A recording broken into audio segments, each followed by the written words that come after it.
But keep your life. That's independence. That's Independence University. So if you're really smart, you call now. Call 1-800-556-7791. Independence U for an independent you. Call 1-800-556-7791.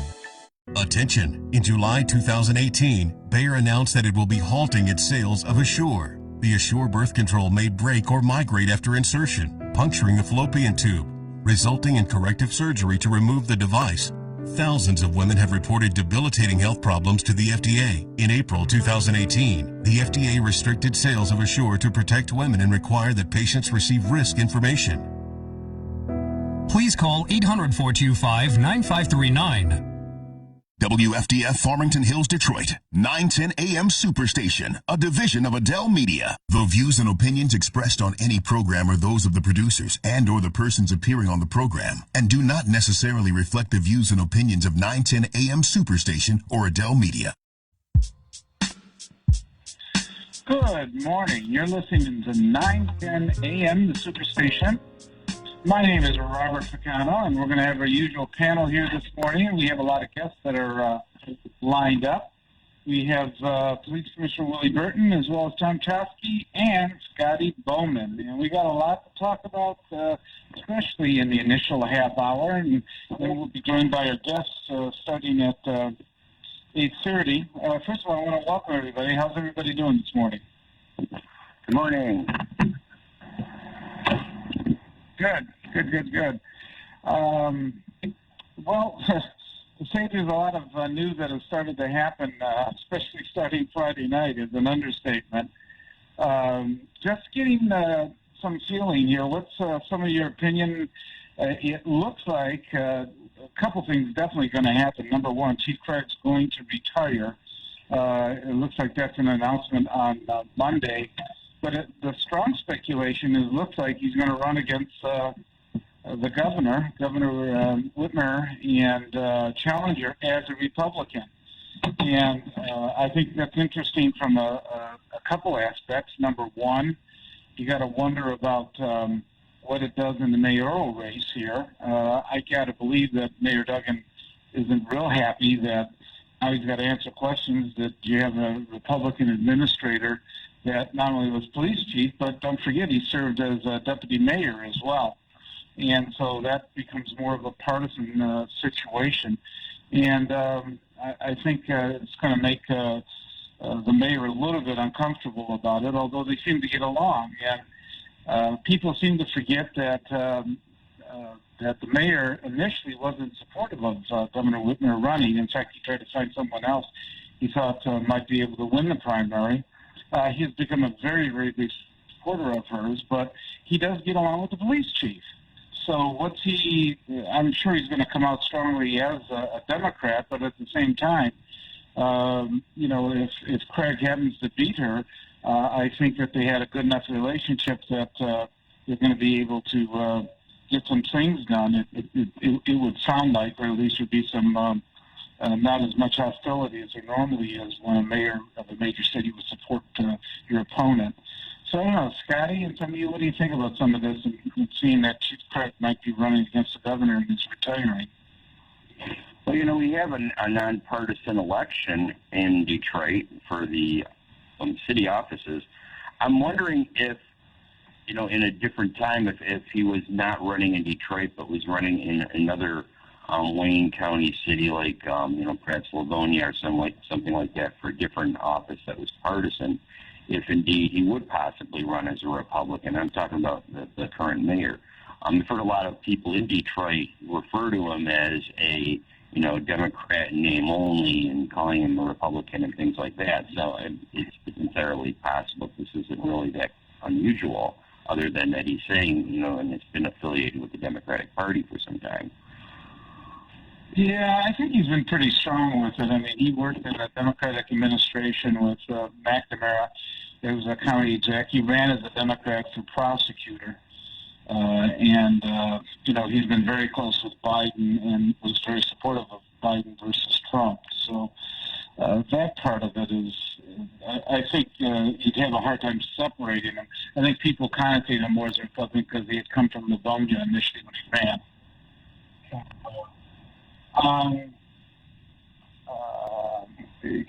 It's an interesting setting. I understand that Brandon Bryce is calling in as well. Brandon, this will seem to stir you early in the morning here to talk about this. Are you on? I am on the show and ready to talk, wide awake. You know, people blew up my phone, Bob, over the weekend and texted me that. I was actually on vacation. And they texted me and they said, not only was Chief Craig considering retiring, but he may run as a Republican governor. And I said, thank God. Michigan has been through just an atrocious time, and Big Gret, she's got to go. I mean, the reality is reality. I've always said that I thought that an African-American man was going to be governor fairly soon just because of the times. John James tried it, but the guy didn't have, any inkling to the city. He had no connection to the city, so that's out. But what better man than a guy that's kept Detroit safe and a guy that in some cases has been a example of what real policing is to the nation. I mean, I've got other cities talking about the great job Chief Craig is doing. And so, you know what? If he decides to run, I may actually jump out there and publicly endorse. That's how much I like Chief Craig. Yeah, it's. Do you think he can beat it? I'm not so convinced he's going to get as many votes out of Detroit as people expect just because he's an African American. I know he's police chief of the city of Detroit, but I think people are a little bit leery of him, coming out as a Republican. And you look at what Biden's been able to do in terms of philosophically trying to tune into the African American community and things like that. If you're Chief Craig, what do you say to Detroit? I mean, we've heard nothing about his positions on water. We've heard nothing about his position on poverty. We've heard, it's having been in the position of a law enforcement. When you're in that position, you're on the side of the angels many times. I mean, although he doesn't have to. See, here's the beautiful thing, and I think we've learned this in politics, is that people don't vote for people. That's a myth. People vote against people. Hence why people voted Donald Trump out, apparently, if you believe that. But the other part is, let's look at Gretchen. She has been a disaster. And literally, when you talk about what's going on right now, you talk about two groups that have been marginalized by this administration: the law enforcement, and small businesses. And so we've got enough angry folks in Michigan where this guy has name ID. He's got the trust of the suburbs who votes. In some cases, more record numbers, unfortunately, than some of the cities. He's an African-American man. The man only needs to clear 15 to 20%, and he wins. That's the beauty of a guy like that versus John James, who had no connection to Detroit. This guy is Detroit. When you think about it, people like to be safe. And let's be very clear. Regardless of how people feel about the badge, at the end of the day, there's still a trust. There's a trust there from those people who matter, those people who actually vote and show up at the polls. And so I think it's brilliant. Now, the question, here's a big question, Bob. Are the Republicans going to put the money needed behind a guy like Chief Craig to actually win? That's $1 million question. Well, I understand he's already met with the chair of the Republican Party for the state of Michigan. He's met with the Arizona governor, who's president of the Republican Governors Association. So he's being guided in a good way to, start making the connections and things like that. And to me, some of the Republicans, when you think about it, when you think about Gretchen, about our current governor, one of the issues that naturally starts to come up has been the plane. And look at the business people are the ones that helped her. The Cotton family, which is big into healthcare, although I think they just sold their business, and then Maroons and Nicholson, with the chemical business and things like that. Those normally are people that give big contributions to Republicans, and I think that with Chief Craig. I think they're just going to fall in line and give him major money like they've always given Republican candidates. Well, Bob, the reality is, like I said, it goes back to they trust law enforcement, and I think that's going to be. Here's the reality. I think, and I've said this, folks are hurting. Businesses have been decimated by Gretchen Whitmer, whether you like it or not. It's the facts. I think she's got about another 2 to 3 months to prove for people to trust that she can actually do the job when they begin to start looking at the economy. If that economy does not turn around, Bob, and I said this probably 3 months ago, so I'm going to say this, in 6 months, she's got to turn that economy around. If she doesn't do it, she's toast.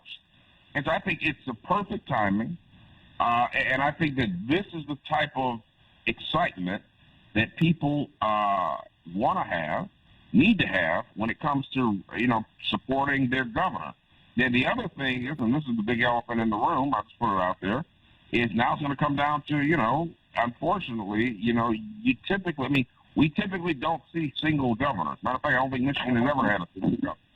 And so that's going to play a factor because, unfortunately, it shouldn't, but it does. The reality is people like to see the family, the nuclear family, when it comes to mayors, governors, and presidents.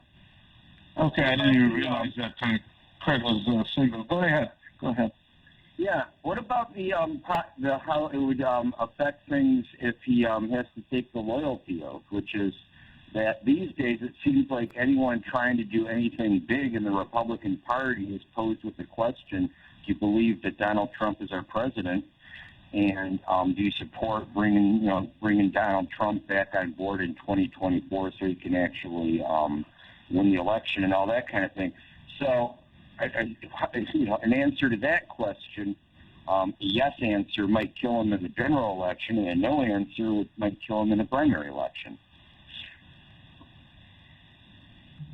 Yeah, I think that's the reality is, he's got to, the sad part is Democrats are not the enemy of the Republican Party per se. It's other Republicans. The reality is that whole Big Ten concept, it's slowly dying as America continues to grow where, there's this faction in the party that, if you don't support, if you did not support Trump, then you're not a real Republican. I think that's stupid. I think it's false. And I think the reality is, I think Chief Craig's candidacy is a big one for Michigan. I think he will win if he files, and I think that this is an exciting time. And if Republicans don't get behind him because he may or may not support Trump, they're lost.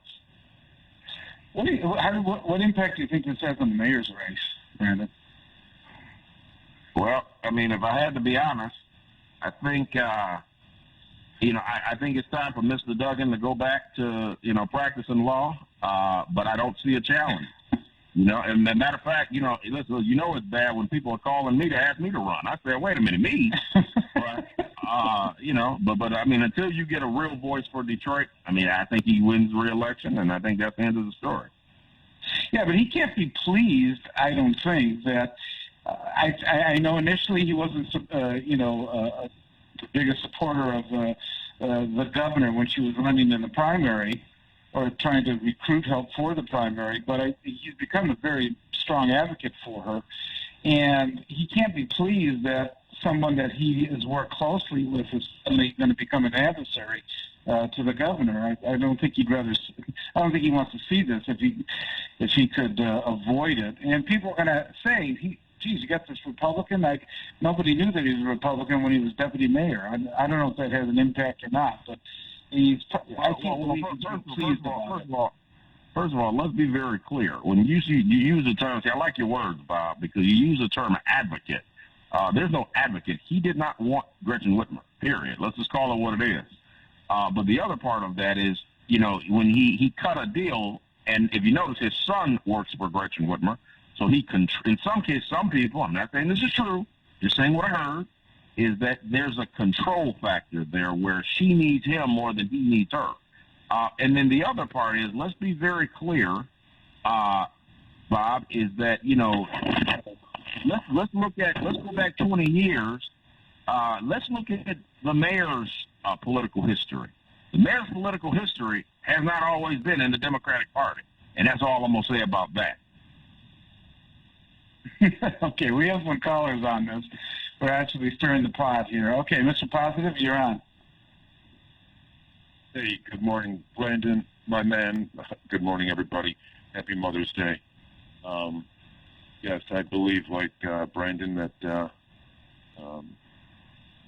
Chief Craig would be great. He's measured, he's controlled. I'm concerned about his political philosophies. I'm very curious as to what they're going to be. He was just on Judge Janine on Fox, so he's getting into the Fox crowd the other night, and I just wish I understood why the African-American community, namely in Detroit, always votes Democrat. And I feel like the Democratic Party is enablers. They just keep on handing out predominantly, yes, the Republican Party is obviously changing to a certain degree in that way. But, it's just, I just don't understand that. But I think Chief Craig, let's call him Governor Craig, that would really give Governor Whitmer a run for her money. But here's the thing.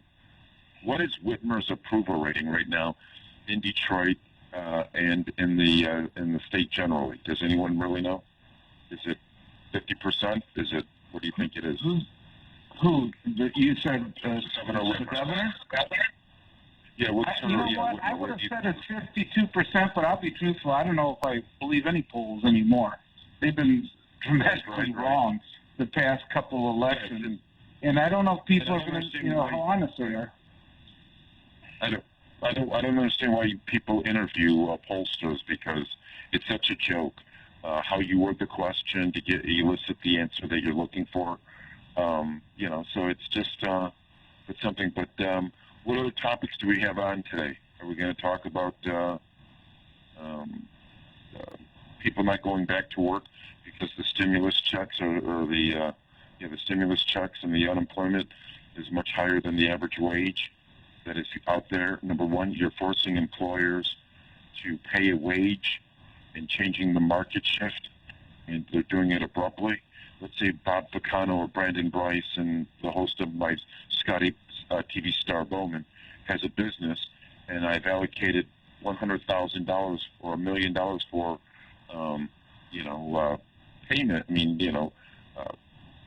what am I looking for? Working to pay out my workers. And all of a sudden, it jumps up to $2 million.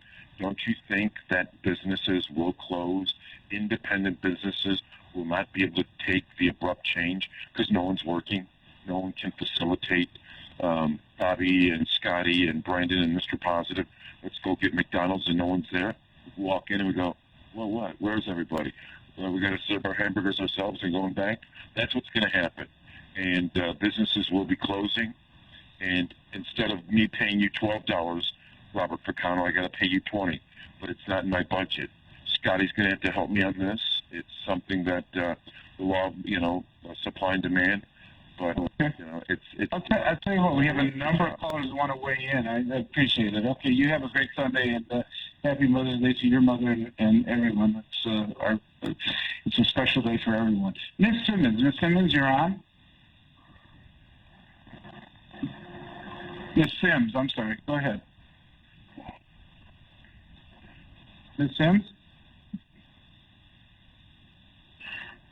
To our listening audience this morning, you're live on the Robert Ficano Show. Please call 313-778-7600. We want you to weigh in on these conversations.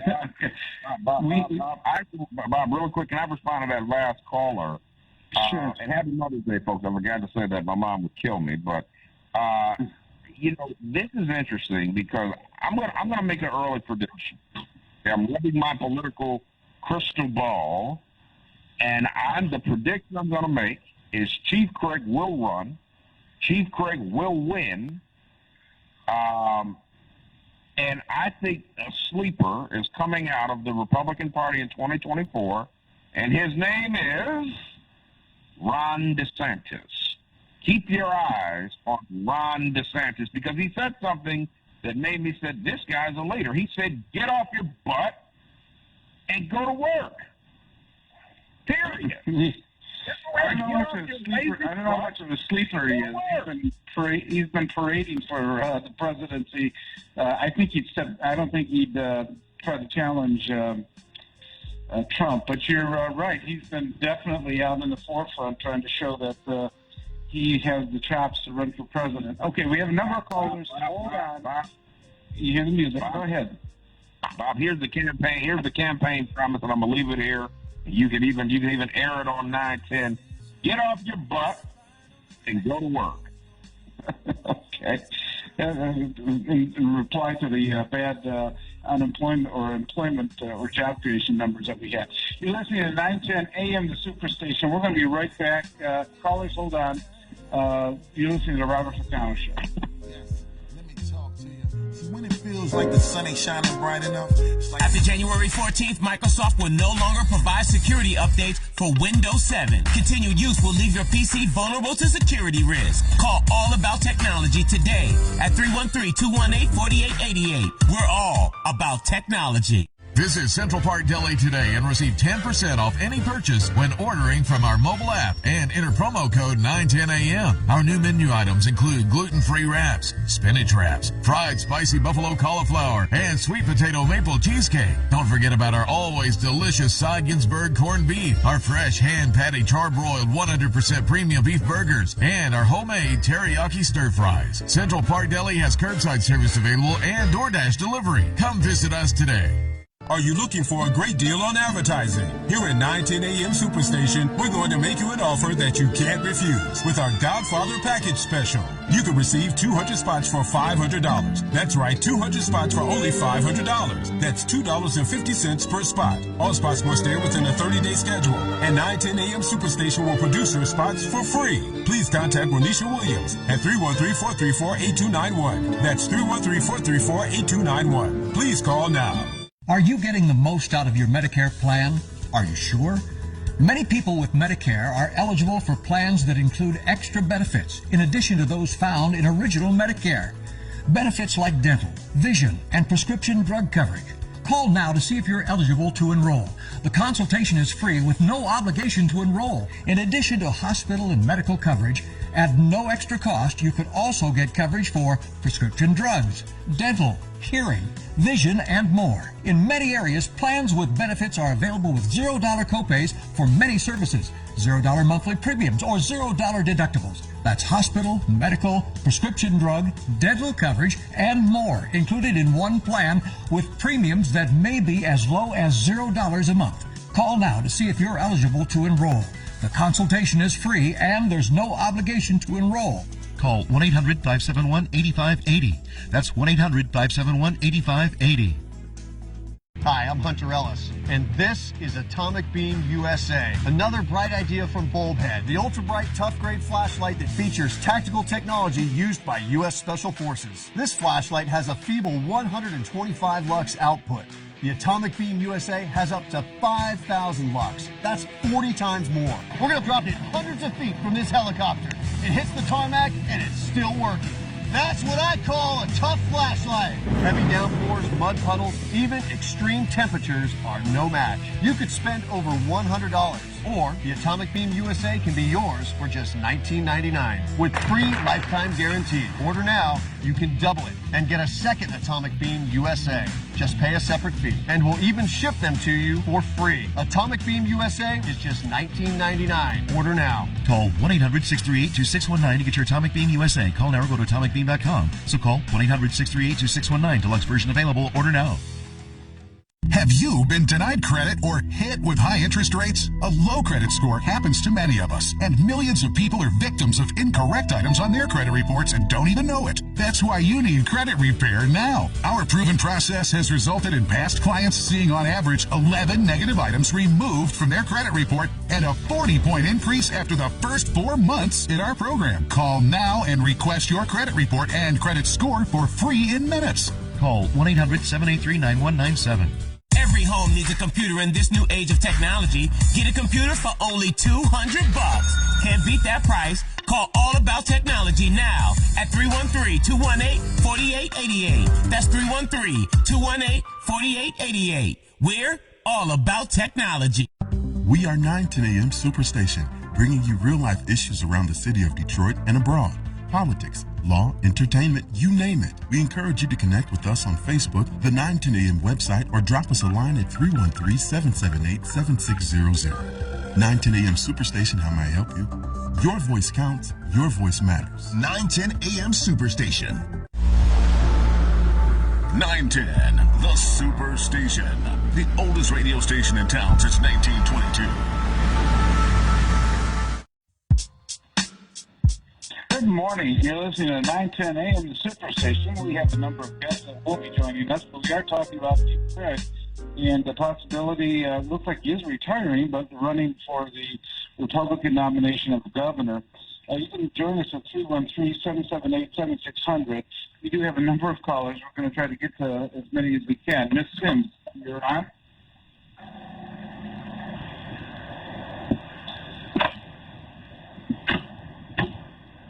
Okay, we can't. We've had some difficulties here. How about Tim? Tim, you're on. Yes. Good morning. Good morning. And good morning to your guests. As far as James Craig running for governor office, I don't think he will win because one's going to bring up his past about how he let these over 40-some plus officers. He never did discipline them in the department. I mean, in the Detroit Police Department, who are known liars, and he never did nothing about that. He never did discipline them or nothing like that. These same officers can't testify in the court of law because they are known liars. And to tell you the truth, people got to look at Duggan. Duggan was a past Republican. Then all of a sudden he switched over. That's the same thing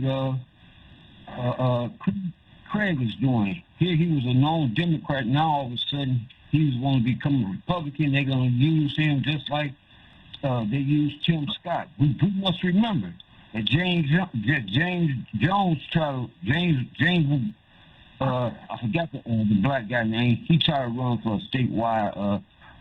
John James. Yeah, John James. And we all see what happened to him. That's the same thing going to happen to Craig. You know, I don't call him Chief. Okay. All right. Next up, we have Sharon. Sharon, you're on. Sharon? Hello? You're on. Go ahead, Sharon. You're on. Okay, good morning to all the mothers, and thank you for taking my call. And good morning to everyone there. I want to say that I help to support and will be supporting the Governor Gretchen Whistler. And I am a Democrat, has always been a Democrat. My family has always been Democrats because the Democrats, even though a lot need to be did and can be done for me and mine, the Democrats have always been the best choice for me. And Chief James Craig, now he probably did the best that he can do as far as being the chief. But no, I do not see him winning. He might get a few votes for the governorship, but no. Gretchen, that's it. She's it. Okay. Well, there is a concern. I mean, Chief Craig, I think he would play decently in Macomb County, which I think the governor won pretty handily this last time she ran. He might do well, too, in Downriver and in Western Wayne. And like Brandon said, you only need maybe 10-15% of the Detroit vote. And suddenly you've cut into that metropolitan area that the Democrats always done so well with in the past. 900, talking about, these big things sitting in the room that we sometimes don't want to ignore.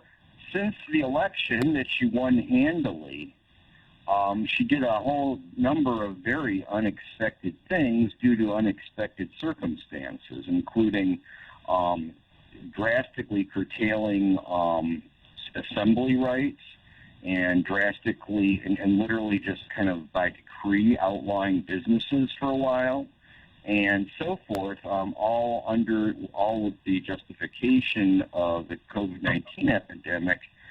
And that is probably going to really come back and bite her really bad. Well, nobody expected the pandemic, you're right. And it's whether people are going to judge whether she did the best she could with what the cards she was dealt. Ms. Smith, you're on. Ms. Smith? Miss Smith hung up. Oh, okay. Fidel, you're on. Hey, Bob, how you doing? Good. Hey, Bob, first and foremost, Bob, I don't need no calendar day to tell my mom I love her or Happy Mother's Day. I can tell her any time of the day. I ain't got to go by no calendar.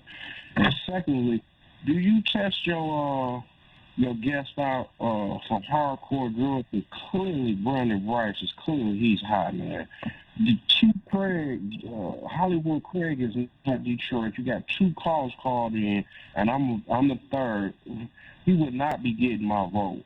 Not at all. I'm not impressed with it. They flip-flop 1 minute. They feel this way to get this position. Then they get used and abused, leave that position. Now they go over to something else. It's too confusing.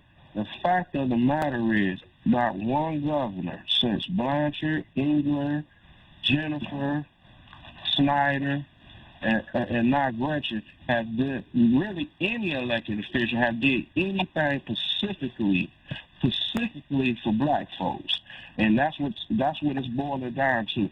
When Brandon Bright ignorant said, get off your lazy butt and work, that's just an ignorant statement. People get tired of working for less wages, while majority of these corporate American companies make billions and billions profit. That game is getting old. Pay people a decent wage, and then you won't have this problem. So again, a lot of these callers that call in like positive, which really is negative, don't even stay in the city of Detroit. Worry about what's going on in Romeo Plankin, Utica, Sterling Heights. Don't even stay on there, but they got Detroit in their mouth. And let me ask you this, Bob. Does Hollywood Craig need Detroit to win? I think the answer is no, but people got to also keep this and remember that's in Macomb County and your outskirts, that he's a flip-flop. He's going to flip-flop to the corporation. So it all depends if you're on the corporation side or you're on the people side, and that's what this race going to boil down. But for blacks, we ain't got nothing coming as far as a governor. Any way you want to look at it, you ain't got nothing coming. You can suck up to him and still get kicked out. Look at Dougie. He said, look, I'm going to hire him as my chief police. That means I'm backing you. We cool. But he said, I'm going to back Gretchen Whitney because I got her under control. She'll do what I tell, what I need to be done down here in Detroit. Hey, Bob, start getting these guys to do drug tests. Clearly, he's high as I don't know what, man. I'm gone, Bob. All right, thanks. You have a great Sunday. And you're right, Mother's Day is always a special day, and I think of my mom every day. I wish she was still with me and with us. But to all the mothers, we are wishing you a happy Mother's Day, and how special this day is to just recognize, and we should do it 365 days out of the year. All right, before we get to our first guest, we have Chuck. Chuck, you're the last caller on this part. Go ahead. Chuck, are you there? Yeah, Chuck, go ahead. Hello? Yes, sir. Yes, sir, I'm here. Can you hear me? Go ahead. Yes, we can. Okay. Go ahead. Yeah, I think, me personally, philosophically speaking, I think that anybody that has the guts to get up and run for office, whether it's city council, whether it's neighborhood block club, whether it's the mayor, whether it's the governor, whether it's the president, vice president, any office worldwide, the UN, the United Nations. I mean, that takes guts to do that. You know what I'm saying? But like anybody that wants to criticize police chief James Craig or Governor Whitner or anybody, run for office yourself and see what responsibility it takes to have the guts to run, at least run, instead of sitting back gossiping and criticizing about people that you don't even understand when it comes to politics or however. Okay. I mean, that's just my comment, and I appreciate you taking my call. Thanks, Chad. Thank you. Okay, we're switching over a little bit, but he has written about Chief Craig, a great part of his career following the Detroit Police Department. Also, he had a great article about some of the tensions faced by officers on the road, especially in Detroit and Grand Rapids. I want to welcome George Hunter, a very, very good reporter with the Detroit News. George, thank you for joining us here this morning. All right. Thank you for the compliment, Bob. Thank you so much. We didn't realize that the chief would be so much in the spotlight when we first booked you, and I noticed that you were one of the reporters that did report on him retiring. It looks like going to be a retirement announcement on Monday. And can you tell us a little bit more about that? Do you have any insight on? Now, I know some of the papers are predicting that he is already going to say he's going to announce for a governor. Some have said that he's strongly considering it. Do you have any kind of indication what he might say on Monday? I think it's obvious that he says now that he's going to retire, but any other indications about his future?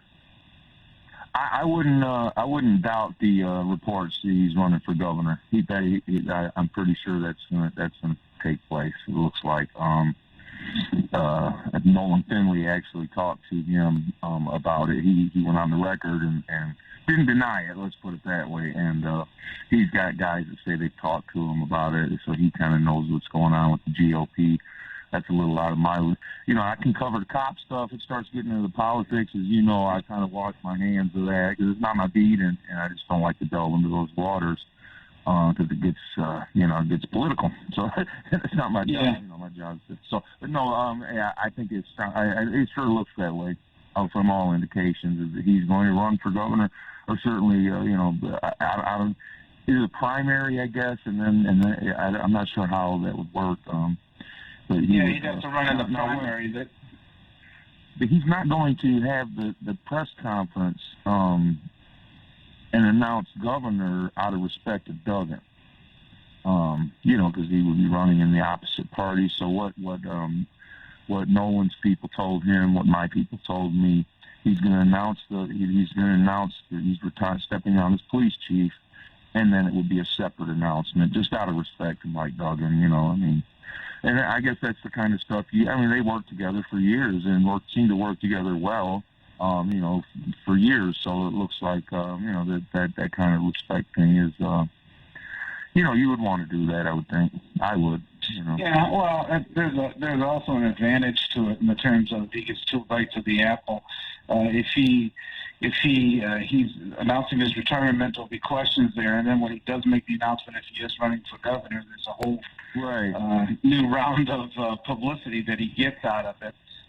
He's fairly, well known, obviously, from the press that he has been covered with in the past, especially, with Detroit Can't Breathe and some of the other situations that, he's had to deal with. And it's going to be interesting, I think. Personally, I think that he probably will do better than people think in areas such as Macomb County, Western Wayne, and downriver. And that means you only got to take about 10-15% of Detroit. I don't think you'd win the majority of Detroit or anything like that. That's still a pretty strong Democratic stronghold. But it's going to be interesting. Are the troops sort of surprised that he's retiring? Do you get any feel for that? Yeah, I don't think people expected this. So I think maybe some of the inner circle had been given the heads up, maybe for a few days, but I don't think anyone expected this.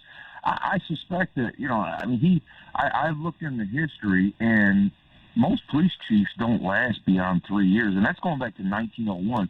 Going back to 1901, he's second longest. There's been No, I'm sorry. There's been one person served longer than him since 1901. So and that would be what's his name?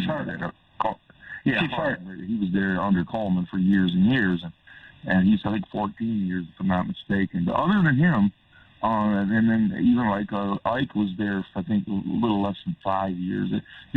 Police chiefs do not last in Detroit, so for him to stay here from 2013 to 2021, in and of itself is remarkable. It's just not done. So I suspect that a lot of the people in the rank and file, and this is just me thinking, might have been thinking that, his time's getting short anyway, just from the law of averages, because just police chiefs don't last that long. Again, this is the second longest police chief since 1901 in Detroit.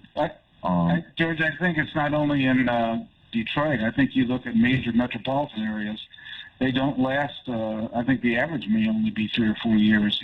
If you look at what's happened, especially with the tensions that have flared up in the past year or so. That's not a national trend.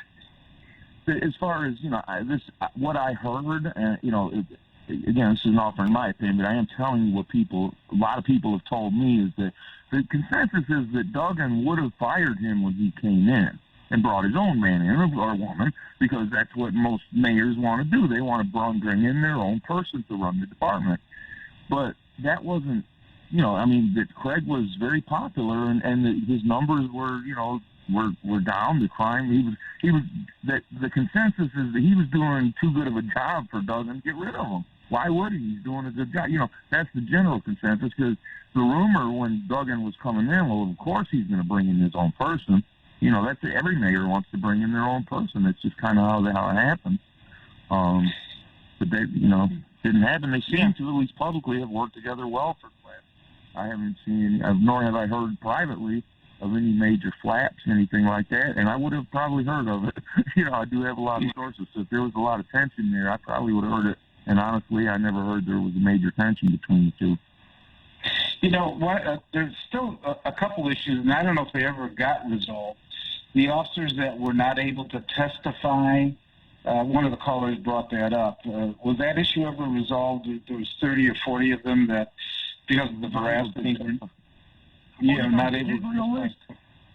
The what? The Giglio list? That Giglio list. Yes. That's a weird thing. Okay.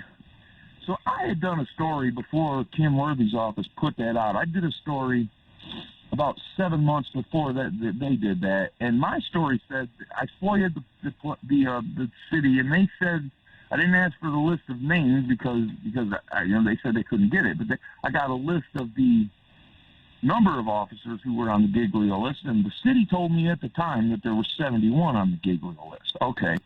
6 months later, Kim Worthy puts out her thing, and there's like 39 on the list. And I'm like, what?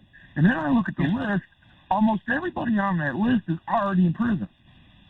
Like they got David Hansberry and Brian Watson and Lavelle's, those three, the dirty dope cops that were stealing from dope dealers, and they're in federal prison. So I never understood, why are they on a Giglio list? They're in prison. Of course they can't testify. Yeah, most of the cops on that list aren't cops anymore. So it made me wonder, what's the point? And I asked them, and they said, that's who's on the list, and they released it. But it's like, if they're not cops anymore, and even if they're in prison, why put a list out saying, hey, these are the dirty cops? Well, of course they're dirty cops who can't testify. They're in prison. I don't know. It's 30-something and not 71 that I had got. And I'm told there's a lot more than that on there. So I don't know. On the DPD list. George, was that the list that Worthy put out? Yeah, and herein is the difference. The list that I FOIA'd was from DPD, and they told me there were 71 cops that were on their Giglio list. Then the prosecutors put out their Giglio list and attacked that, and most of them guys I'm telling you, most of the guys on that list were in prison, or they just were fired and could never be cops again. And so, I don't know, But I want to be up on it when they release those lists. I want to see if there's any new people on there who are still on the force, that kind of thing. And, so I think they're set to be releasing another one. They were supposed to release them quarterly, was the initial plan. And they were late on the last one. I'm wondering, it gets so busy, these things, you put a little flag, hey, remember to check in on the Giglio list, and then there's 50,000 other things that break, and, that may bear checking into. I'm not sure, but I think there's a list due out soon. So I'll check into that. Sure. You did write an interesting article, I thought, about the tensions that police officers face in terms of some of the traffic stops now, and that there's a lot more pushback from people that are being stopped. And you said that, if I remember the article right, it said that both Detroit and Grand Rapids were some of the highest places that you saw some of that tension on the interaction. Can you explain a little bit what you did in that article and what it encompassed? Well, sure. What I've been hearing from the police is that you're seeing more than ever people are resisting arrest. They're fighting with in Detroit. There were 5 people shot. The cops shot 5 people in the space of a month. I think 3 of them were fatal. But according to the police, all those people were shooting at the cops. So if you take out the context and just put, hey, there were 5 more people shot by cops, you know what I'm saying? But if you look at the context, it's like, so that's the thing. It's like, so let's look at the context of some of these cases.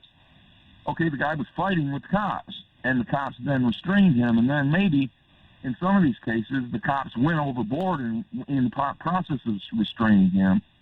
And the media is as bad as is culpable for this. So when the cop goes over the top for restraining that suspect, after the suspect fought with them, and if the cop does something wrong during the process of trying to restrain a fighting suspect, 100% of the focus is on what the cop did wrong and whether or not, if it's a black-white situation, whether or not the cop is racist. 100% of that focus goes on there. And again, I talk to community people. I talk to the Reverend Rideout. I talk to people in the community. At some point, isn't it beholden on the community to say, hey, guys, don't fight with the cops in the first place? Again, now, if there's wrongdoing done and if a crime is committed in the process of restraining the suspect, then, yeah, if a crime is committed by the police officer or a rule is violated by the police officer, we, of course, must deal with that as well, and we do deal with that as the media. We will look at that.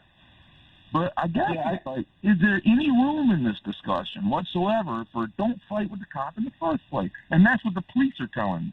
They're saying, look, again, that's what Craig told me. He said, if you boil it out, yeah, we shot 5 people in a month. And people will use that. He said, but what are we supposed to do? We're being shot at. You can take it into a less extreme. There was one in Grand Rapids, for instance, where a snippet of video was put out, and people got really upset about it because it showed a white officer punching a black motorist in the face while other officers were around him. And, that's shocking to see. Well, then the police department put out the whole video, and it showed that they were polite to this guy for 20 minutes. Now, they had apprehended his partner. They got 5 guns out of the car, illegal guns. They had apprehended his partner earlier with no incident. They just put the cuffs on. He complied. They put the cuffs on him. The other guy, he sat there. They tried to talk him out of the car for, 20 minutes. Sir, please, if you just get out of the car, we'll just check you, and you can go home if you don't have anything illegal on you. And he wouldn't get out. Then he tries to bolt. He tried to run. They jump on him, grab him. He struggled. And in the process of that, they claim he went for he went for the cop's gun. The video shows his hand go under there. It's hard. I can't say for sure. And the allegation is, here's from the street sense of it, which, I know that too, and I should. The street sense of it is that cops will say, oh, he's resisting, when they're not resisting, so that their body cam will show, So let's say you're completely complying. The allegation is that there are cops who will say, stop resisting, even when you're not, just so it'll look like you resist. But, there's clearly cases, and the video clearly shows, and then this, again, I'm not editorializing, I'm telling you what I saw in the video. The guy's struggling with the cop. He tries to escape after they told him, please, for 20 minutes, exceedingly polite to him. He tries to escape. They then tackle him, and in the process of tackling him, they claim he went for the gun.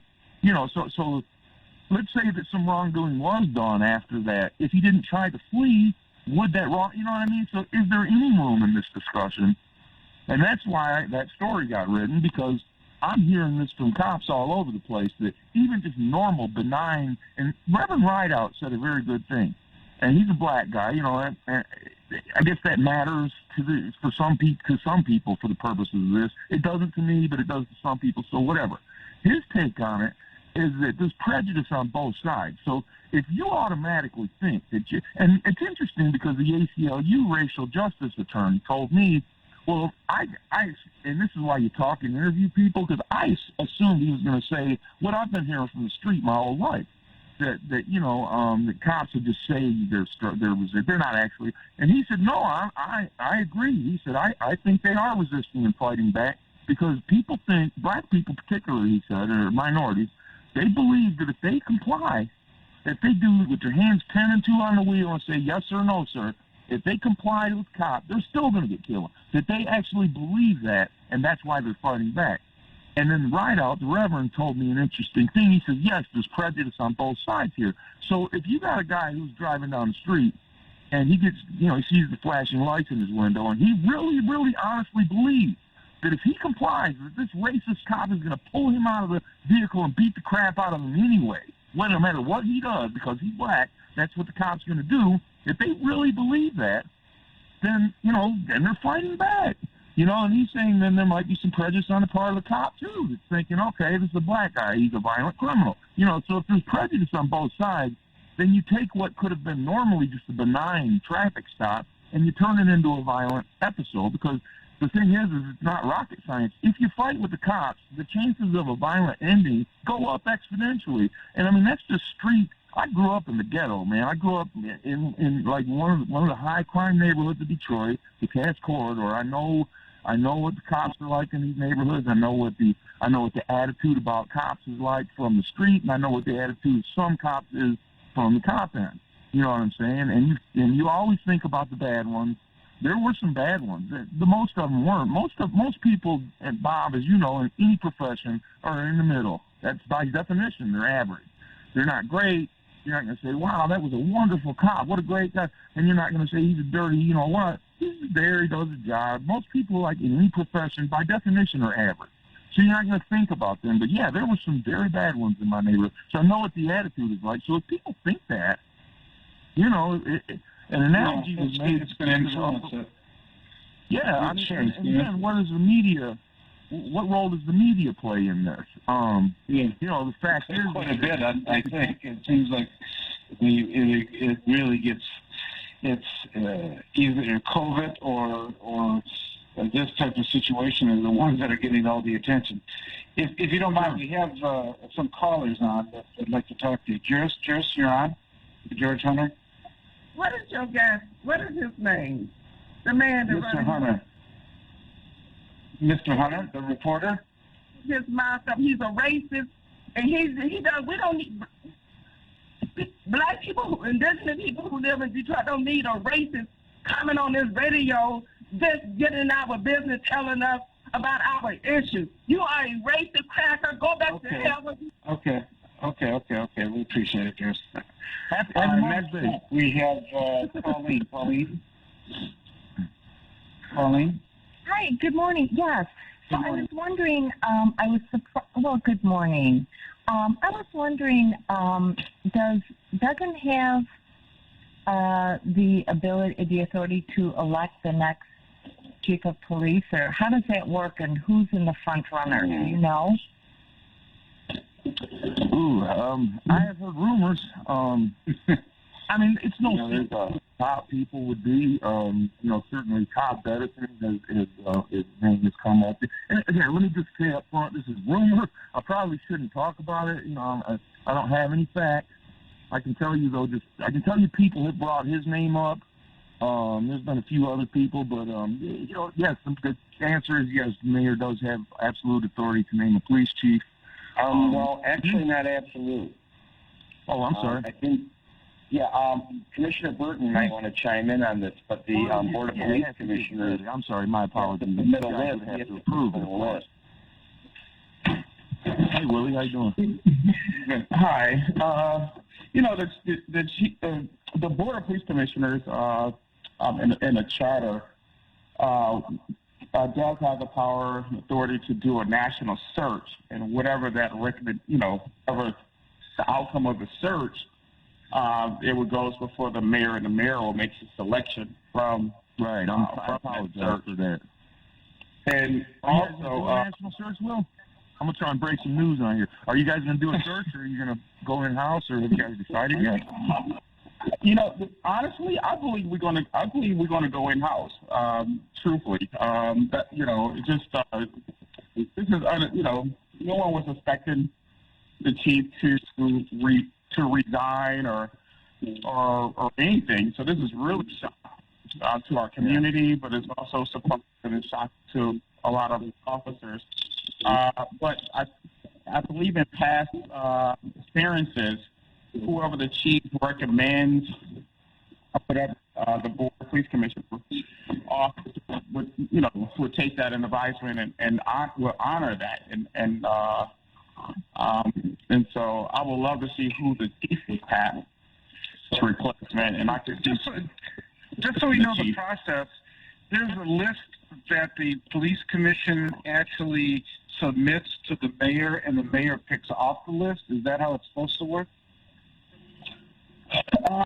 Yes. The board does have the authority to conduct a search, and from that search, it's submitted to the mayor's office, and from the mayor's office, he makes the final decision based off of who the board recommends. So we can send 2 picks to the mayor's office, or we can send 3 picks, and the mayor can make the decision from whatever we send to his office. But we can also the board can also approve Chief Craig's recommendation. So that also can happen too. And most they don't have to go through the board. He can pick. Duggan can pick someone on his own. It just has to be I misspoke. You're absolutely right. It has to be approved by the board before that's the final step. Yeah. Okay. Okay. Well, I appreciate that. I have one more question, if I may. Sure. So allegedly, the former mayor was in the city of Detroit. I'm wondering if he's reached out to Carmanos and Gilbert and Duggan. Do you think he's going to come back in some capacity to serve the city of Detroit? Well, Mayor Bing? No, you're talking about no. You're talking about one former mayor. He can't. He can't serve as a politician, as an elected official for 25 years. Is it? There's a man.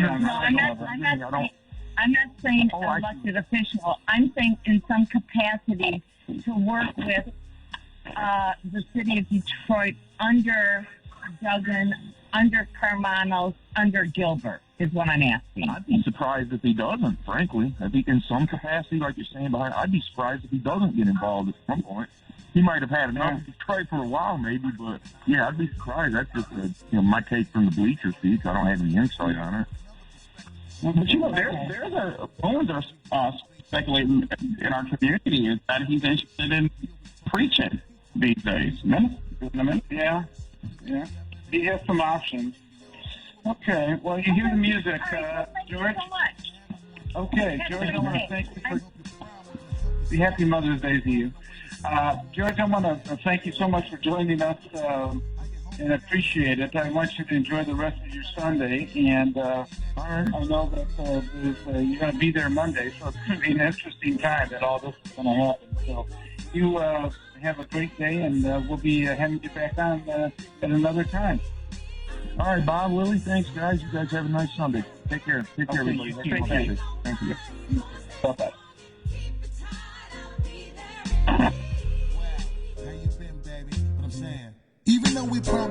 What is the Michigan Organ Donor Registry? It is a secure database of Michigan residents who wish to be an organ, tissue, or eye donor and give the gifts of life, sight, and mobility. How can I sign up? You can sign up at golm.org or at expressos.com when you renew or replace your standard driver's license or state ID. You can also sign up in person when you visit a Secretary of State office. Why sign up? You can save 8 lives through organ donation and enhance up to 75 more through tissue and cornea donation. The need is dire, with more than 112,000 people on the national transplant waiting list. Over 2,800 are right here in Michigan. Donation can be a comfort to your family. Knowing that their loved one will be able to save lives through donation provides comfort to grieving families. Let's join the conversation that saves lives and take action to sign up on the Michigan Organ Donor Registry at golm.org. This call to action is provided by the Gift of Life Foundation and the Donate Life Coalition of Michigan. Hi, I'm Joan London with A Place for Mom. Over the years, we've helped thousands of families find senior care, and today's senior living communities have never been better, with amazing amenities like movie theaters, exercise rooms and swimming pools, public cafes, bars and bistros, even pet care services. And nobody understands your options like the advisors at A Place for Mom. These are local expert advisors that will partner with you to find the perfect place and determine the right level of care, whether that's just a helping hand or full-time memory care. Best of all, it's a free service. Call today. A Place for Mom. You know your family, we know senior living. Together, we'll make the right choice. Call A Place for Mom right now to get our free ebook on financing senior care, as well as a free referral for senior living communities in your area. Call 1-800-436-2907. That's 1-800-436-2907. WFDF Farmington Hills, Detroit, 910 AM Superstation, a division of Adele Media. The views and opinions expressed on any program are those of the producers and or the persons appearing on the program and do not necessarily reflect the views and opinions of 910 AM Superstation or Adele Media. Good morning. You're listening to 910 AM the Superstation. My name is Robert Ficano, and we have our usual panel of Tom Choske as well as Scotty Boman and Police Commissioner Willie Burton. It's been an interesting morning with all the speculation about Chief Hart and not only him retiring, but also what he might be doing in terms of the Republican nomination to run against Gretchen Whitmer, our sitting governor, at this particular time. We did have, I'm not sure they're still on the line. Is Antonio still on? Yeah, this is Antonio. Good morning. Go ahead. Good morning. You had a question? Yeah, I just, in a comment too, there was a recent graduating class for the Detroit police, what you call them rookies. They're just starting out. And I saw it was on the news, and the majority of them was all white. There was some blacks, but it was mostly all white. And then reporter's going to interview a white rookie on there.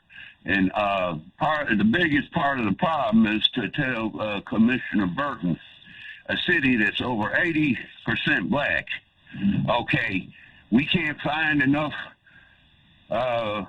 candidates to become police instead of whites from the suburbs. And I stay on the east side, and I'm not that far from a fire station.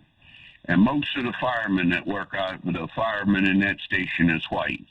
And that's a disgrace that in the city that's I've been here all my life, 72 years, okay? And why can't there be a more effort to get black candidates? Because you can't have whites from the suburbs policing blacks in the city. You know, that's a big part of the problem why there's the shootings and the rough housing and all that sort of thing. It would almost go down to a low percentage statistic if African Americans was policing blacks and so forth. And I just want to get your take on it. Okay, thank you. Okay, sure. Thanks for calling in. I can say that there's been an enormous effort trying to recruit African Americans into the police and fire department. I know that I teach at Wayne County Community College. The criminal justice program there makes a real effort to push people in. I've had discussions with Ray Washington, the new sheriff of Wayne County, and they're desperately trying to get African Americans to apply for it. Let's be honest, part of the media play has discouraged people from going into law enforcement, which is unfortunate. It's the media that has shown the situations with the death of Floyd and everything else, has not shown a positive light on law enforcement. So it's much harder to recruit and bring people in. But you go into areas like the Wayne County Sheriff, I think there's something like close to over 100 positions that they need to fill. There are a lot of Detroit PD positions that need to be filled as well. And I know there's an enormous effort trying to go into Detroit high schools and places like that to recruit African-American candidates to become law enforcement or firefighters in the process. And it's been difficult to do at this point because people, first of all, what they see on television, but also it's not one of the sexy positions now to go into because of some of the media exposure that's been shown to so much of that. I know that you cannot look like an occupying army. If you do, then you're going to get bad results from a law enforcement standpoint and from firefighters as well. So I don't know if Police Commissioner Burton wants to join in, or someone like Tom Choske in some of the thoughts on something like that.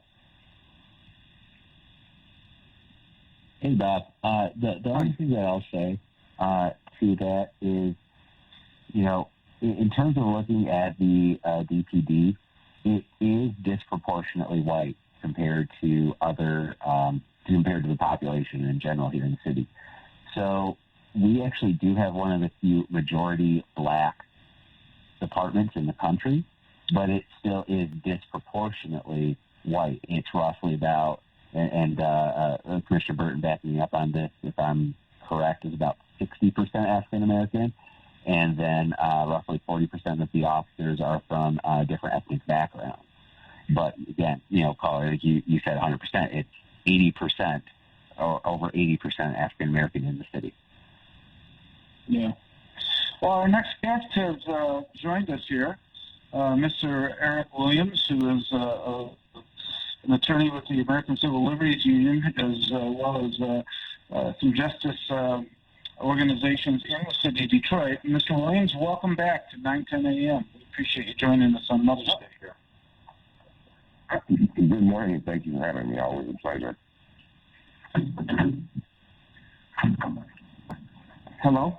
Oh. Hello. Can you hear me? Yeah, we can hear you. Well, thank you, Eric. We appreciate it. It's been rather a wild morning for us. It's been a rather wild morning for us with the announcement that Chief Craig is looking at. It's obviously he's going to retire, but he's going to perhaps become a candidate for governor on the Republican ticket against Gretchen Whitmer at this point. Has that surprised you? And I know that you've had experiences with what you've tried to do in terms of the demonstrations this summer and everything else. How do you think some of that's going to play out if he actually is going to be the Republican candidate for governor? Well, okay. So as an initial starting point here, I'd say it's highly unlikely that he becomes the actual Republican nominee for governor. I mean, reality is, I just can't see the majority of Republicans supporting him. But even if, the majority of Republicans supported him and he became the nominee, I can't see him winning. But I'm not at all surprised that he's considering a run as a Republican. His views on the causes of crime and the way crime should be treated and the way people should be treated in an attempt to address public safety lines up a lot better with Republican values and opinions of people than it does with Democratic values. So it only makes sense to me. Right? Yeah. I mean, do you remember his stance on guns, on the his support for the NRA, and which means an implicit opposition to gun control. I really don't see what he'd be running on. It's not as though he's been a resounding success here in Detroit, but I'm I'm more than happy to see him go, and wish him the best in retirement. Do you think one of the questions I'm not sure has ever been answered was the narcotics unit? Was that resolved? I know and I thought there was two bites of that apple. That there was a lot of corruption. He cleaned it out. He put his own people in there, and then the second round there was a number of officers that were also arrested, or corruption that eventually evolved into that unit. Do you know anything about that, Eric? I'm not sure if that was ever resolved or not. No, I actually don't know. And it's funny because my father was a police officer, and actually here in Detroit, and actually was part of Detail 318 that helped clean up corruption in Detroit. We're talking, in the 1970s. So it's an endemic problem. I don't know if it's the kind of thing anyone can ever fully expect to disappear when it comes to the way police departments operate. They're human. Yeah. Well, I presume you at least observer, if you weren't involved in the lawsuit Detroit brought against the protesters in the summer. It was an unusual move that the city actually somehow filed a countersuit, I believe. The Can't Breathe Detroit filed a lawsuit so that they felt there was abuse that happened in them exercising their First Amendment rights. Detroit filed a countersuit that I understand was just tossed out a couple of weeks ago by the federal district court. Were you involved in any of that, or did you observe some of that? My organization was involved, but I was not. But it just from but as an observer, who just generally speaking, not somebody who was actually involved in the litigation, it just seems absurd that the city would try to advance the theory, that kind of theory. The whole idea of a First Amendment, right, is that the city isn't going, is that the government isn't going to interfere with your right to freedom of speech, and if legal protests, or even if legal protests are going to result in that kind of penalty, then it makes the First Amendment kind of a joke. Yeah, I think people don't understand the First Amendment is really basically trying to restrict what the government can do. Right. They mix up many times freedom of speech and things like that, but really the First Amendment, even a lot of the Bill of Rights, is what the government can't do to you in trying to limit the government's powers in what it was doing. I'm not sure what the theory of the case was for the city of Detroit in filing against the protesters, because it seems like if things got violent, they had tools to react to that, but I'm not sure what the basis was for saying that. I don't know if they were asking for a restraining order or what they were asking for in terms of that, or the monetary damages. I don't think there was any of that they were asking for, but it seemed a little bit confusing. One of the areas, too, that I think I know that you've been active on is about poverty in Detroit and things such as that.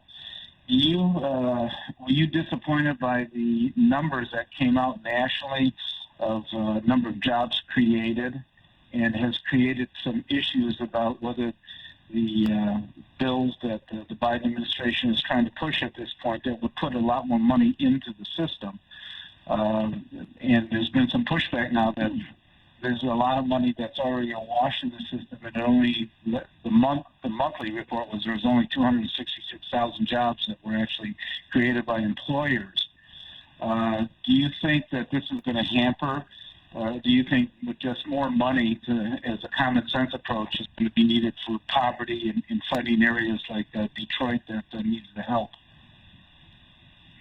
Well, So the economy can be a complicated thing, and particularly when you start talking about job creation. It's odd that the report says that there were fewer jobs created in the public sector than we anticipated, and at the same time we're hearing complaints from businesses and even the Republican Party that there aren't enough workers out there in the workforce. So clearly there's a disconnect somewhere.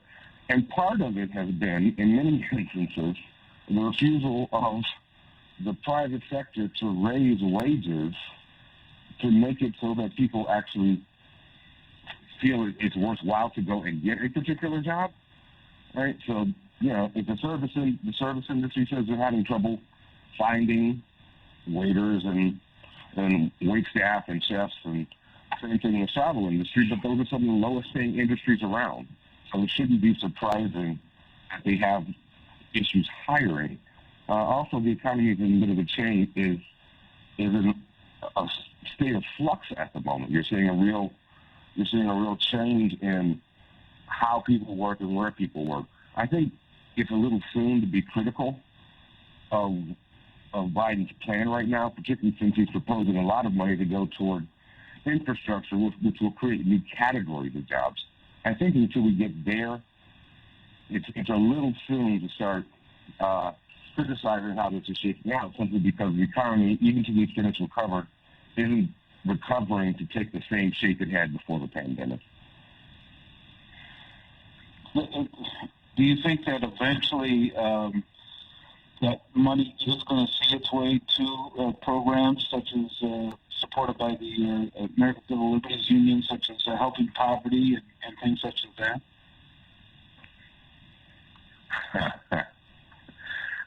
I am the eternal skeptic. So I certainly hope.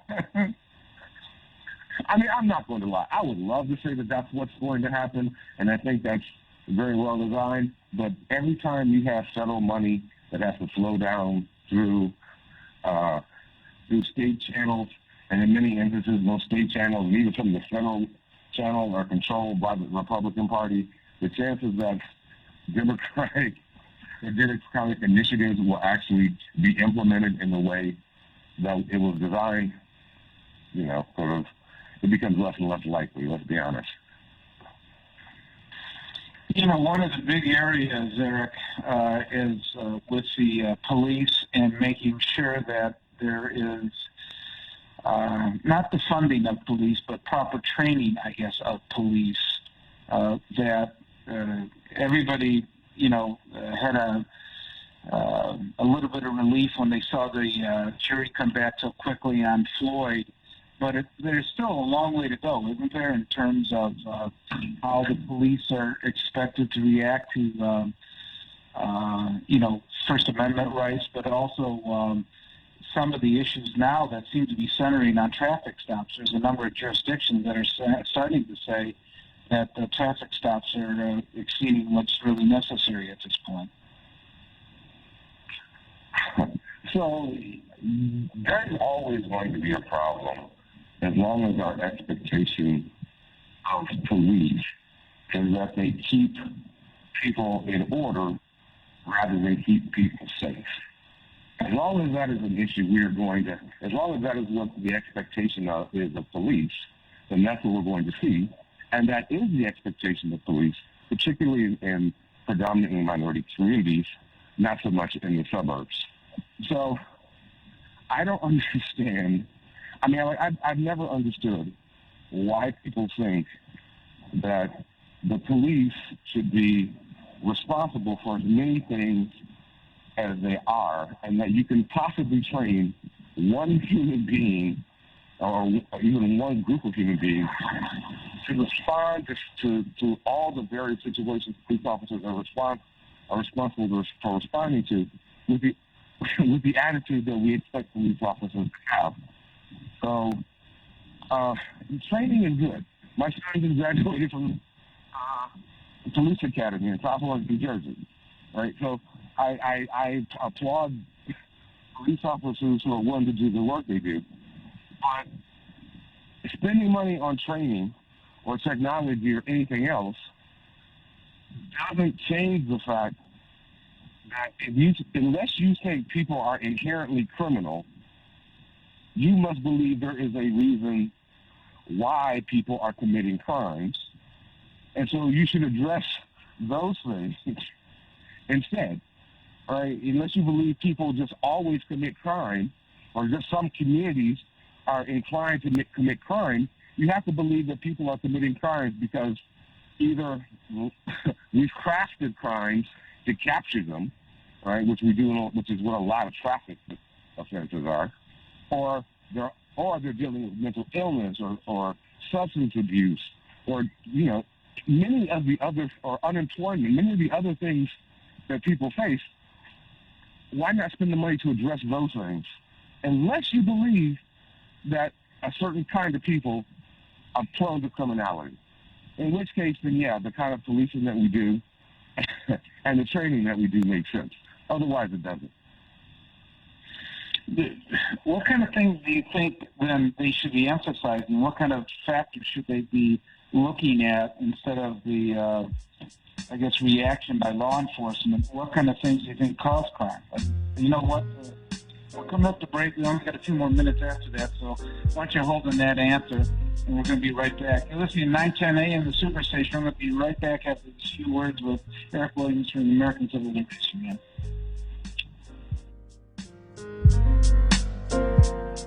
Visit Central Park Deli today and receive 10% off any purchase when ordering from our mobile app and enter promo code 910AM. Our new menu items include gluten-free wraps, spinach wraps, fried spicy buffalo cauliflower, and sweet potato maple cheesecake. Don't forget about our always delicious Seiginsburg corned beef, our fresh hand-patty charbroiled 100% premium beef burgers, and our homemade teriyaki stir fries. Central Park Deli has curbside service available and DoorDash delivery. Come visit us today. Are you looking for a great deal on advertising? Here at 910 AM Superstation, we're going to make you an offer that you can't refuse with our Godfather Package Special.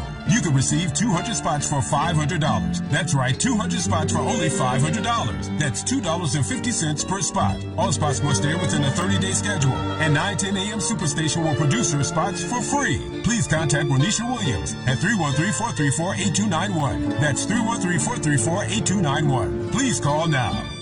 So, you've decided to go to college. That's cool. So, pop quiz. Which is a better way to earn your degree? Commute to college and fill your gas tank, get stuck in traffic, drive in bad weather, try to find a parking space, walk a half mile to class, or learn online at Independence University. You don't go to college. College goes to you. That's independence. That's Independence University. And all your supplies, including a brand new laptop and tablet, are included with tuition. Independence U, for an independent you. Call 1-800-556-7791. Do you owe more than $10,000 to the IRS? If so, you may qualify for the IRS's Fresh Start program. The Fresh Start program is one of the biggest tax breaks the IRS has offered. Call Tax Group Center at 800-685-6150 to see if you qualify for the IRS's Fresh Start program. Their team of tax experts and attorneys will get you the best tax settlement possible. Call 800-685-6150 now to learn if you qualify for the IRS's Fresh Start program. Call Tax Group Center at 800-685-6150. 800-685-6150. We are 910 AM Superstation, bringing you real-life issues around the city of Detroit and abroad. Politics, law, entertainment, you name it. We encourage you to connect with us on Facebook, the 910 AM website, or drop us a line at 313-778-7600. 910 AM Superstation, how may I help you? Your voice counts, your voice matters. 910 AM Superstation. 910. The Superstation, Detroit's only African-American talk radio.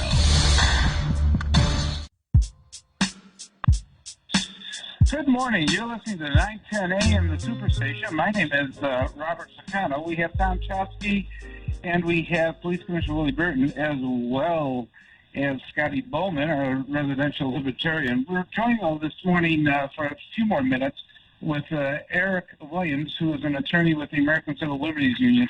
Eric, the question right before we went to break was, okay, we realize that police, we're asking a lot of them to do things, and crime is, an issue that a lot of people get very concerned about. What kind of things, or what are the causes of crime that you think can be remedied that we don't have these tensions that we see within the community that we've witnessed, especially in the past year. I mean, you mentioned it, and one of them, and that is we really don't necessarily have to have police officers.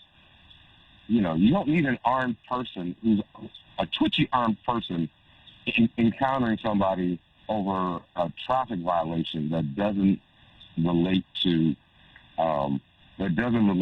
actual public safety, right? And as you mentioned, as has been mentioned, it creates a lot of potential for problems.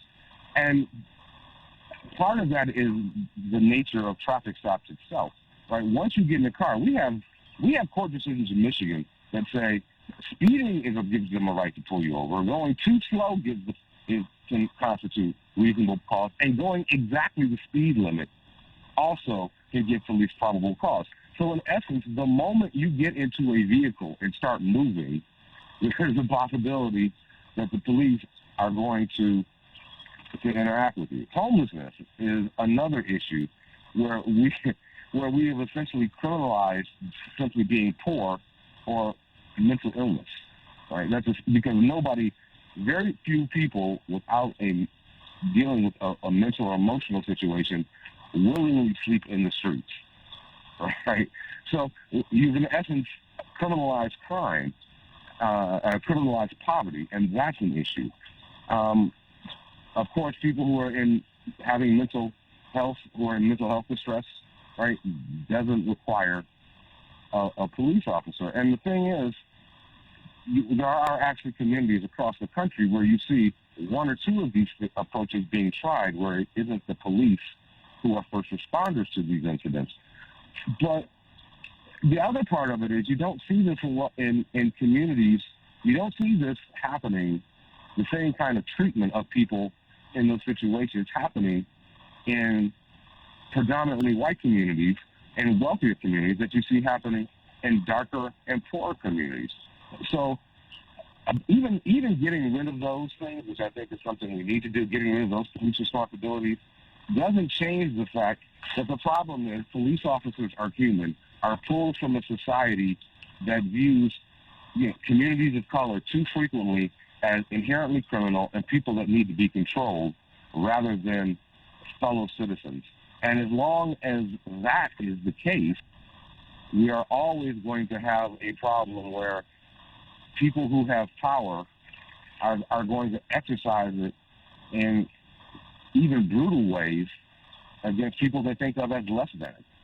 We can limit their opportunities to do so, but until society makes a greater change, this is always going to be a danger, which means we need to have accountability when that happens. Do you think we're on the path of... Go ahead. I'm sorry. Somebody had a question? Do you think we're on the path to trying to resolve some of these issues? There's people that have an optimism because of the new administration and some of the programs they're trying to initiate. Do you see any light at the end of the tunnel, or do you think that there's just perhaps blips that have shown progress, but there's a long way to go yet? Well, I mean, I think there's been, as I said, ever a skeptic. I still think there has been some progress. The fact that we're even talking about some of these issues is a real advance. I've heard people say, for example, that defund the police is a really horrible slogan, and what people really mean is dramatically reform the police. And my response to that would be, one, it's a slogan, not necessarily a way to implement policy. But the other thing is this: the things that people calling to defund the police are complaining about and are trying to address have been issues for forever, and people have been talking about them forever. It's only now, under the banner of defund the police, that people are actually responding to them, that people who are in authority are actually responding to this call. So in that sense, it's been a great slogan because it's made people have discussions they would never otherwise, they refused to have before. I am hopeful. We have a lot of young activists whose expectations about how they should be treated are very different, right? They're not going to sit and take the same things that I had to take, or my father or grandfather had to take. So, yeah, I think society in some respects is beginning to change, but it's like Obama's election. Is the moment you think you're there, if you relax, you start backsliding. What do you think Detroit's moving in the right direction for helping with poverty in some of those areas? In some areas, yeah, and I don't think we're as creative or as ambitious or as aggressive as we need to be. I think that, and I think we're still very much hampered by our state legislature. But hopefully there will be changes in the way that operates. We have a Democratic governor, so hopefully that will change the emphasis. So yeah, yes, I guess let me say this on this beautiful day. In fact, on this beautiful Mother's Day, let me say yes, I am hopeful that the hard work that my mother and the mother of my children have put in is going to result in positive change. Yes, I am hopeful. Yeah, well, we're all hopeful of that, and we think that there's been somewhat of an awakening, and seeing that it is going to take root is two different things. A lot of people are concerned, though, that it looks like the way some of the congressional lines are drawn and some of the things that are occurring is that President Biden, with some of the money and programs, is going to have a short window in order to do this, because it looks like if you look at history with the congressional races, that usually there's a pushback that happens in the House of Representatives, and right now the Democrats have a slim majority there, and a lot of people think that the Republicans are going to take that back over. We've seen the results of some of that with the Michigan legislature. I mean, there's federal money that's just sitting there, and they can't agree in spending it, which seems ridiculous on its face. But when I was in office, I wish we had that kind of money that we could spend, on things like that. But we were always cutting. It seemed like the way they treated the recession of 08 and 09 and stuff was make sure that everybody had to cut things. This reaction is completely different, where you're seeing a lot of money being flooded in. But the problem is the legislature won't free it up. It is creating all sorts of issues. Well, we hope that redistricting here in Michigan, right, that having changing gerrymandering will actually help, right? So we hope to some extent that will be a positive. And we always knew Biden was going to lose, with the Democrats at the federal level are going to lose seats. That's just the nature of it. It always happens. So we may lose out, but that's a reminder to everybody to vote in the midterm elections. Right? Again, don't relax. Yeah. Well, Eric, I want to thank you so much for joining us here. I know that it's a beautiful Mother's Day, and appreciate you talking with us, and I'm sure we're going to have you on in the future. And it's going to be interesting to see how this all shakes out, especially with the possibility that Chief Craig might be running for a governor on the Republican ticket, which would be the first time I've seen Republicans excited in this state in a long time, so I'm not sure what that really means, but it might be short-lived as well. So, but I want to thank you for joining us. You have a great rest of your Sunday, and appreciate you coming on 910 AM the Superstation. My pleasure. Thank you for having me. Thank you, Eric. That was Eric Williams from the ACLU. Okay, we're going into a little bit different direction now. We have our final guests that are going to join us here in the last half hour. We're very fortunate because they have experienced what the pandemic has done to companies that are African-American, minority companies that have faced this pandemic and have had a struggle in order to do it. And it looks like they're rebounding pretty well at this point. I want to welcome Gus Loan and James Treadway. I'm sorry, James Treadway, and Gus Loan of Global Connections. They are a minority-owned business that have been doing a lot of work the past couple of years and have faced the pandemic and the challenges that has presented. So, gentlemen, I'm going to welcome both James and Gus to 910 AM Superstation. Good morning. Good morning. Thank you for welcoming us, Robert. We appreciate that. Good morning, Robert. Thank you. Good morning. Good morning. Absolutely. Can you tell us, first of all, a little bit about your company? Now we're going to get into some of the challenges you faced, and now I understand some of the successes that you're starting to achieve. So why don't you tell us a little bit what your company does and how long it's been around and what you're doing with it? Okay, absolutely. First of all, I want to say Happy Mother's Day to all of the listeners in this great city of Detroit in the state of Michigan. I want to say thank you for 910 and Superstation. You guys are doing a terrific job. One of the things that we are experiencing when the virus came, people just kind of shut down. Nobody wanted to communicate. Nobody wanted to talk. So it affected us because those are our customers. So nobody was quite sure what was going to happen. But as we kind of got into it, we got a little more feel of the government doing different things. Then they started having different grants and different situations where we could kind of rebound. And I was thankful for that. It helped us a lot.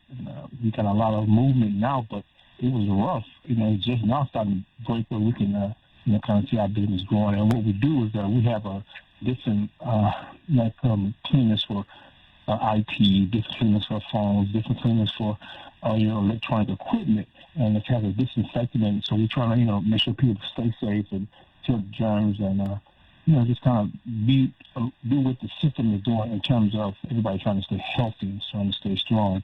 So that's kind of where we're at right now. Gus, you want to chime in on a few things? We had to pivot, actually, as a company. Like most companies, once the pandemic hit, we had to figure out a new way to reach the customers. And that was pretty much online. So we had to pivot and come up with a plan to reach more customers and keep them safe, as James mentioned, So that was one of the things we had to face. So how long has the company been, how long have you both had the company now in existence? Yeah, we went into 2016. We've been around about 4 or 5 years. But a lot of it was just, getting the word, getting the education, and learning how to navigate, And but now we're starting to get some movement because we learned a lot. And so things are looking a whole lot better. But I just wanted to also thank,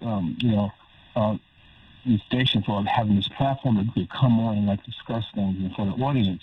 One of the things that we wanted to talk about was that a lot of people need to try to get into the LLC, get themselves in a different position as we did, because we wanted to be not the problem, but we wanted to attack the problem. And the best way we thought it would be was to get in business, help people, and try to educate them on, we need to be a part of what's going on in the city, try to move it forward. It seems like one of the issues, and being an attorney myself, is that there are so many ways they say these are programs to help you and everything else, but it seems like it's a maze trying to actually figure out what programs are available, which ones give you financial help, which ones actually can make a difference in your business. So were you able to maneuver with some of that? To me, it seems confusing. I'm sure to a business owner, it seems even more confusing at this point.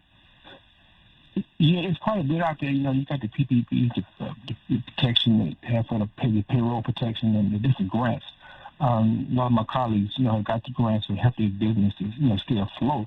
But it is so much that you just have to be careful because some of them, attach a loan to it, or you have to educate yourself to make sure you don't wind up, on the bottom of something. So, but it's so many. I get emails every day saying, sign up here, do this and do that. But we have to navigate through it. And with Gus there, we kind of work with it and kind of, make it work for us.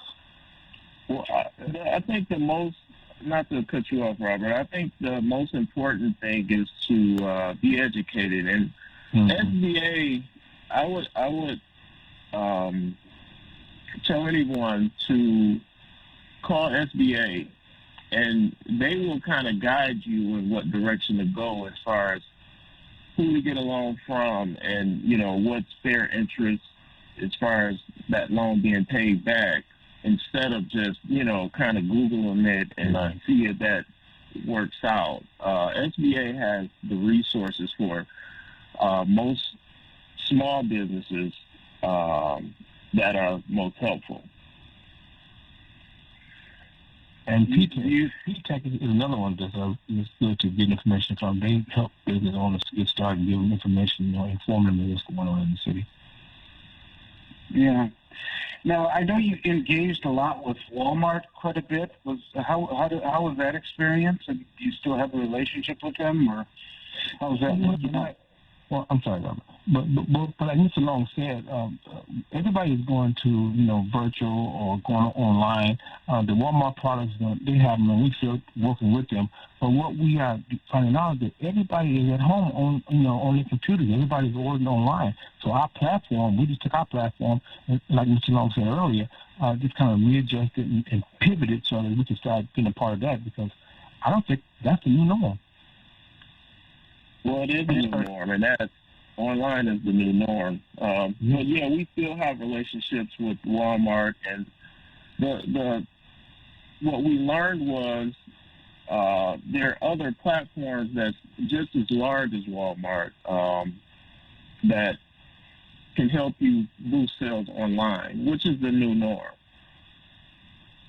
Oh, okay. Can you tell us what some of those platforms that you're using or you're successful with? Of course. For one, something real low cost is social media. Right. You have, you know, Facebook, owns Instagram, and you could boost sales.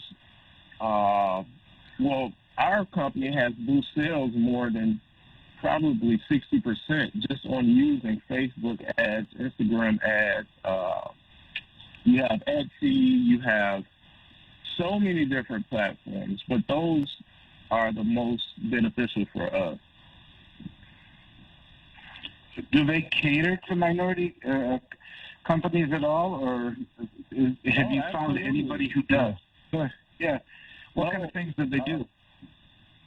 Well, you can put out campaigns, which basically say you have seasonal sales, you have a new product that you want to drive out ads to your customers.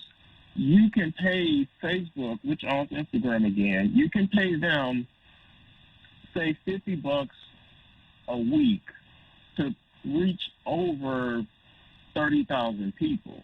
That's huge. So they're just pretty much driving out ads for you to get people to return back to your website or that social media platform that you may have. That's very, very, very beneficial to small businesses because you're getting that traffic, you're getting those looks you need to sell products essentially. Mm-hmm. And the other thing that we're doing, Robert, is we are getting involved in virtual. We have a lot of virtual groups so you can put your products, you know, into the different virtual platforms, and you know, people are able to look at them and you know, make a decision whether it's good for them or not. But that's huge. Those virtual platforms are going really well now.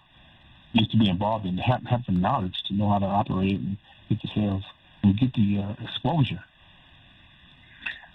One of the platforms, and I noticed you haven't mentioned them yet, but I've read quite a bit, obviously, and they may be a bit more expansive. Have you tried anything with Amazon? Not really. Amazon is great for, you know, if you use that as one tool. Right. But you got to understand, it really tears into your profit margin. Just like any other retailer, they want to kind of get a nice percentage of that. And in these times, you don't really need those platforms. Again, with social media, it's unbelievable of the traffic and attention you can get just off those social media platforms. Mm-hmm. It's a new norm. believe it or not.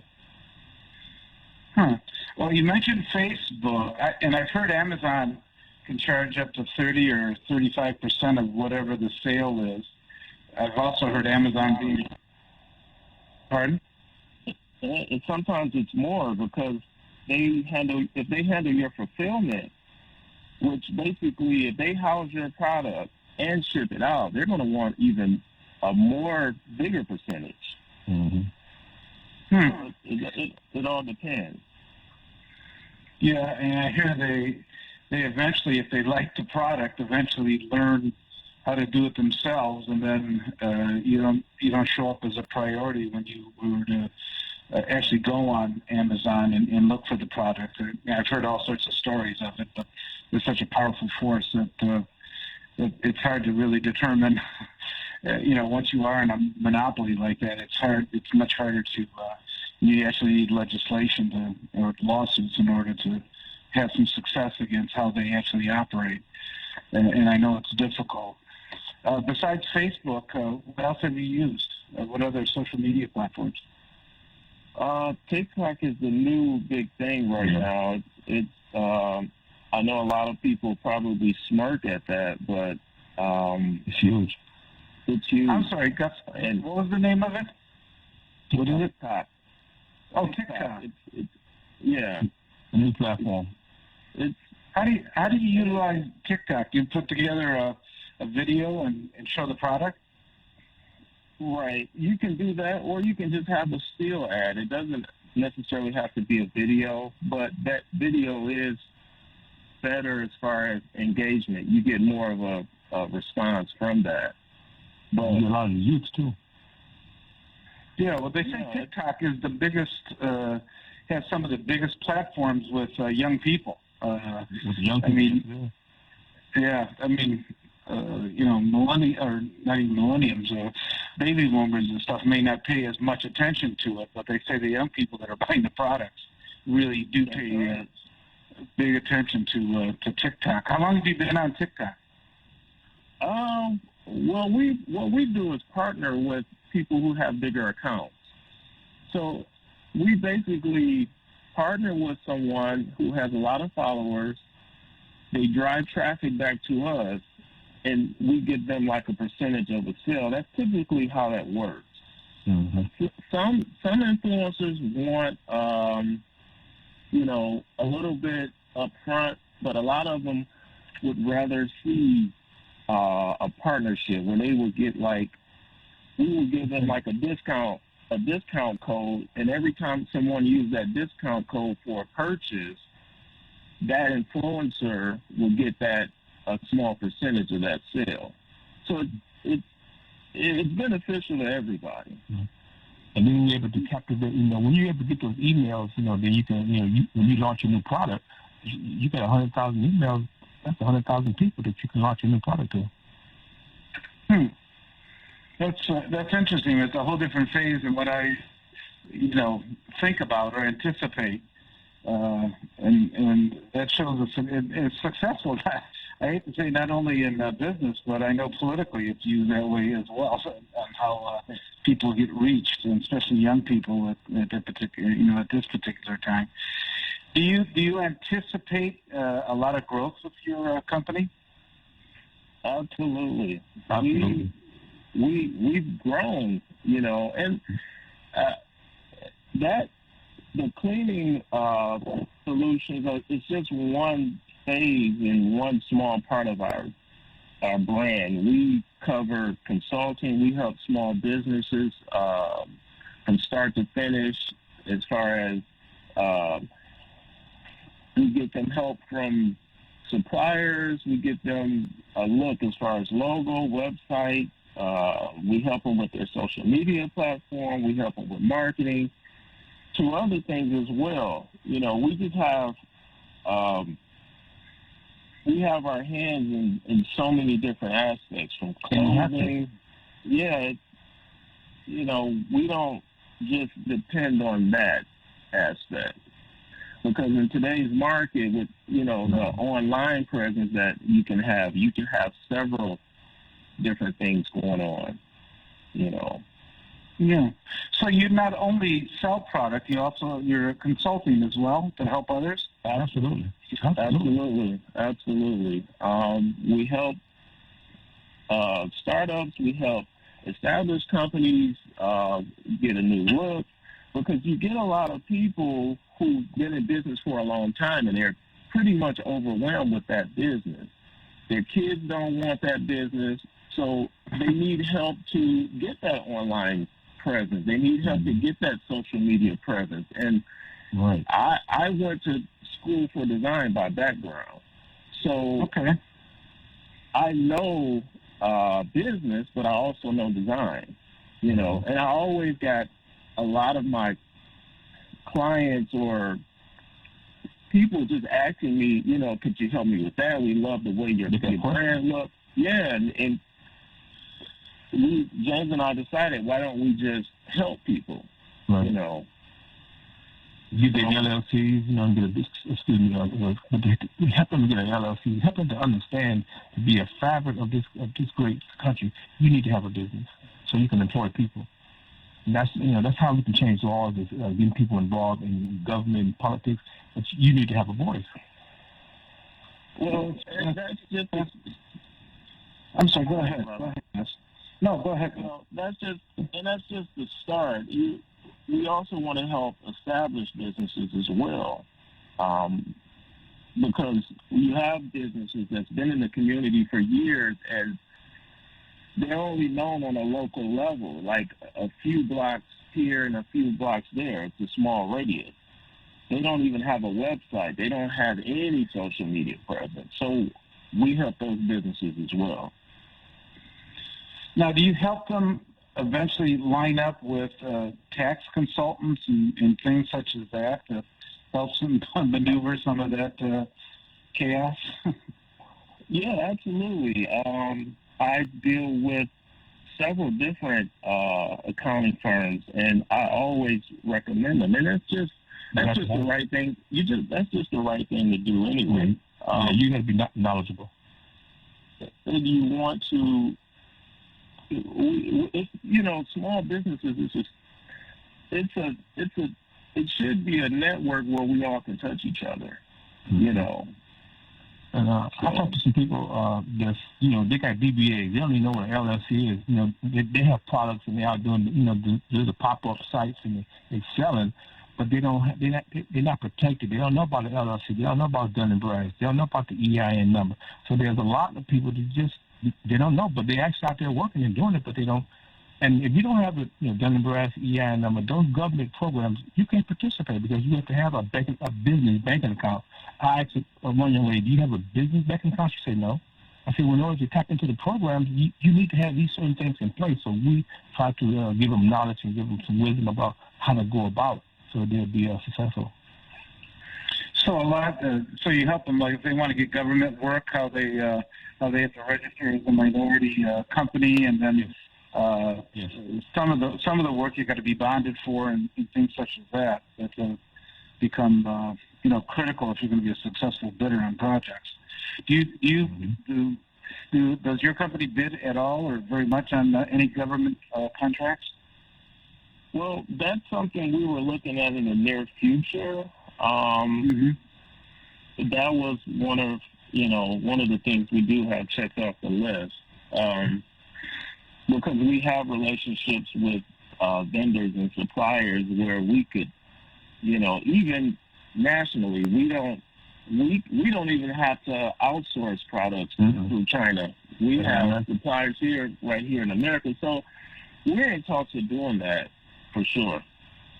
And kind of piggyback on what Mr. Long is saying, and that's why I like PTEC. PTEC, they have government contracts that you can go and bid on and get things. So that's why we try to give people information as a consultant. We have put ourselves in a position where we know a few things about, the government contract. Oh, okay. So I'm sorry, James. What did you say the name of that was? It's PTech. It's Schoolcraft College. Schoolcraft College, they have a division called PTech, and that is a business aspect of Schoolcraft College. And you can go in and get training. You can sign up. You can get emails. You can email alerts about different government grants, government jobs and opportunities.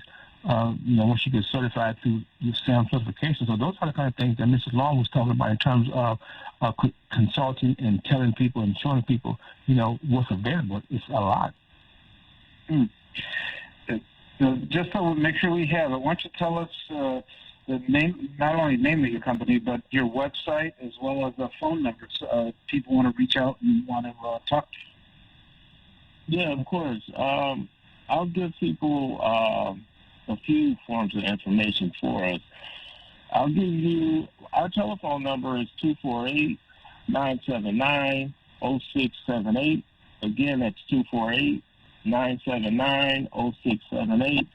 I wanted to also add that if people need work, if they want to work from home, we do have some sales positions that are open. And they can earn up to, probably $3,000 to $4,000 a month if they, if they're serious about it.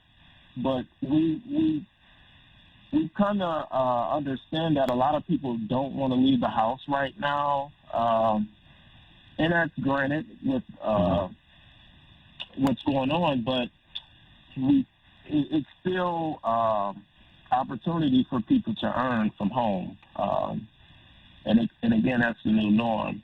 But the number is 248-979-0678. My email address is glong, that's GLONG, at GCANDMORE.com. That's glong at GCandmore.com. Our website is gcandmore.com. And if anybody has any type of questions, they could, call that number. That's our direct line to the office.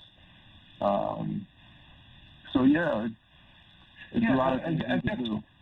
I know we only have a couple minutes left. What if somebody wants to do sales? You say you have some sales positions open. How would that work? How would they?